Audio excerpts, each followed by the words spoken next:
Hello guys, இன்னைக்கு நம்ம என்ன பார்க்க போறோம்னா யூனிட் 4ல என்ன சொல்லியிருக்காங்க அப்படின்னா கார்ப்பரேட் கவர்னன்ஸ். கார்ப்பரேட் கவர்னன்ஸ்னா என்ன, அதில் என்ன டெஃபினேஷன் கொடுத்துருக்காங்க, அதில் ஆப்ஜெக்டிவ் என்ன, அதில் என்னென்ன விஷயம் இருக்குன்னு சொல்லி நம்ம இந்த யூனிட்ல ஃபுல்லாக பார்க்க போகிறோம். தென் நம்ம ஸ்டார்டிங்லேருந்தே பார்ப்போம், கொஞ்சம் ஸ்லோவாகவே போகலாம்.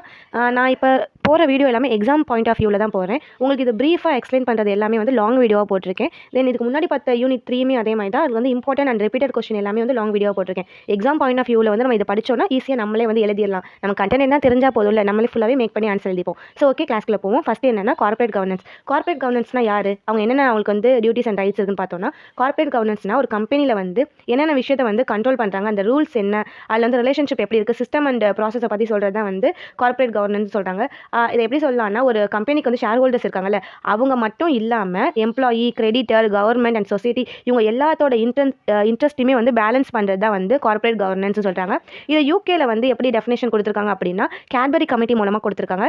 என்ன சொல்லியிருக்காங்கன்னா, ஒரு கம்பெனியில் வந்து யார்கிட்ட பவர் இருக்குது, ஒரு கம்பெனி எந்தெந்த டிசிஷன் எடுக்கும்போது யார்கிட்ட கொடுத்து எடுக்கும், அண்ட் அந்த அக்கௌண்டபிலிட்டியை வந்து யார் மேனேஜ் பண்ணிப்பா, ஸோ இந்த எல்லாத்தையுமே ரெகுலேட் பண்ணுறது யார் அப்படின்னு பார்த்தோன்னா அவங்க தான் வந்து கார்ப்பரேட் கவர்னன்ஸ். ஸோ இந்த விஷயத்தை டைரக்ட் அண்ட் கண்ட்ரோல் பண்ணுறவங்க தான் இவங்க அப்படின்ற மாதிரி சொல்லியிருக்காங்க. தென் நெக்ஸ்ட் என்னன்னா ஆப்ஜெக்டிவ் ஆஃப் கார்ப்பரேட் கவர்னன்ஸ். ஒரு கார்ப்பரேட் கவர்னன்ஸில் என்னென்ன ஆப்ஜெக்ட் இருக்குன்னு பார்த்தோம்னா, ஃபஸ்ட்டு அக்கௌண்டபிலிட்டி ஆஃப் மேனேஜ்மெண்ட் இருக்குன்னு சொல்கிறாங்க. தென் வந்து ப்ரொடெக்ட் ஷேர் ஹோல்டர்ஸையும் அந்த மைனாரிட்டி இன்ட்ரெஸ்ட்டையும் வந்து ப்ரொடெக்ட் பண்ணுறாங்கன்னு சொல்லியிருக்காங்க. ஏதாச்சும் ஃப்ராட் இல்லை ஸ்கேம் இல்லை மிஸ்யூஸ் பண்ணாங்கன்னா அந்த மாதிரி விஷயம் வராமல் இவங்க வந்து ப்ரிவென்ட் பண்ணுவாங்க. அண்ட் கரப்ஷன் அண்ட் மிஸ்மேனேஜ்மெண்ட்டும் இல்லாமல் பார்த்துப்பாங்கன்றாங்க. தென் வந்து ஒரு கம்பெனியில் வந்து எல்லாமே வந்து டிரான்ஸ்பரன்சியாக இருக்கணும், எதுவுமே வந்து அவங்க ஹிடன் பண்ணி வைக்கக்கூடாது அப்படின்ற மாதிரி சொல்லியிருக்காங்க. அண்ட் அப்படி ஏதாச்சும் வந்து டிரான்ஸ்பரன்சி வந்து ஹிடன் பண்ணாங்கன்னா கண்டிப்பாக அக்கௌண்டபிலிட்டியில் இருக்கவங்க எல்லாமே ரிப்போர்ட் பண்ணிடணும் மேனேஜ்மெண்ட்டுக்கு அப்படின்னு சொல்லியிருக்காங்க. So then principle of corporate governments வந்து என்னென்னா, ஃபஸ்ட்டு வந்து டிரான்ஸ்பரன்சி. ஸோ முன்னாடி பார்த்தோம்ல டிரான்ஸ்பரன்ஸாக இருக்கணும்னு சொல்லிட்டு, இதே ஃபுல்லாக டிரான்ஸ்பரன்சியாக இருக்கணும் அண்ட் ஃபேராக இருக்கணும், டைம்லியாக இருக்குன்னு சொல்லியிருப்பாங்க. இவங்க வந்து ஹிடனுக்கு வந்து அலோவ் பண்ண மாட்டாங்க, அது ஆஃபாக இருந்தாலும் சரி.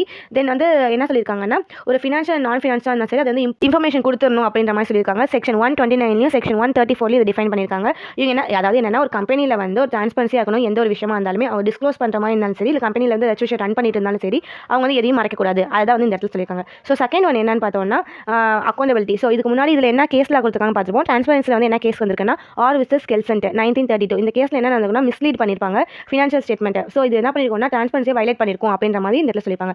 அக்கௌண்டபிலிட்டி அப்படின்னா என்னன்னா, ஒரு கம்பெனியில் வந்து டைரக்டர் இல்லை மேனேஜ்மெண்ட் வந்து ஷேர் ஹோல்டர்ஸ் ஏதாச்சும் கொஸ்டின் வந்து அரைஸ் பண்ணாங்கன்னா அவங்களுக்கு கண்டிப்பாக ஆன்சர் கொடுத்தாகணும் அப்படின்ற மாதிரி சொல்லியிருக்காங்க. இது செக்ஷன் 166 177 டிஃபைன் பண்ணியிருக்காங்க. இது ரிலேட்டடாக என்ன கேஸ்லானா, ஃபோர்ஸ் விசஸ் ஹர்பாட்டில் 1843. இந்த கேஸில் என்ன சொல்லியிருப்பாங்கன்னா, செப்பரேட் லீகல் என்டிட்டி வந்து கொடுத்துருப்பாங்க அண்ட் போர்டு மேனேஜ்மெண்ட் வந்து அஃபேர்ஸாக இருக்கணும் அப்படின்ற மாதிரி சொல்லியிருக்காங்க. அதாவது என்னன்னா, ஒரு போர்டுக்கு பவர் இருக்குன்னு சொல்லி எந்த ஒரு விஷயத்தையும் மிஸ்யூஸ் பண்ணக்கூடாது. அப்படி மிஸ்யூஸ் பண்ணாங்கன்னா அக்கௌண்டபிலிட்டி வந்து அது கொஸ்டின் கேட்கறதுக்கு எல்லா ரைட்ஸ் இருக்குது அப்படின்ற மாதிரி சொல்லியிருப்பாங்க.